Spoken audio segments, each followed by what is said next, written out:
மலேசியாவில் அமைந்துள்ள குவாலலும்பூர் ரயில் நிலையத்தை பற்றி பார்க்க போகிறோம். இந்த குவாலலும்பூர் ரயில் நிலையம் 1910ஆம் ஆண்டு கட்டப்பட்டது. குவாலலும்பூர் ரயில் நிலையமானது சுல்தான் நிஷாமுடின் சாலையில் அமைந்துள்ளது. முன்பு இந்த சாலை விக்டோரியா அவென்யூ என்று அழைக்கப்பட்டது.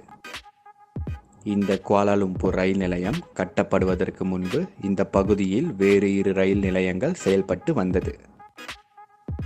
ஆர்தர் பெனிசன் ஆபெக் என்ற பிரிட்டிஷ் கட்டிட நிபுணரால் இந்த குவாலலும்பூர் ரயில் நிலையம் கட்டப்பட்டது. இந்த ஆர்தர் பெனிசன் முன்பு இந்தியாவில் பணிபுரிந்ததால் இந்திய முகலாய கட்டிட வடிவமைப்பையும் வெள்ளைக்காரர்கள் கட்டிட அமைப்பையும் இந்த குவாலலும்பூர் ரயில் நிலையத்தில் சேர்த்து கட்டியுள்ளார். சுமார் மலேசிய ரிங்கிட் 23,000 செலவில் இந்த ரயில் நிலையம் கட்டப்பட்டு ஆகஸ்ட் 1910ஆம் ஆண்டு செயல்பட தொடங்கியது. இன்றளவும் இந்த குவாலலும்பூர் ரயில் நிலையம்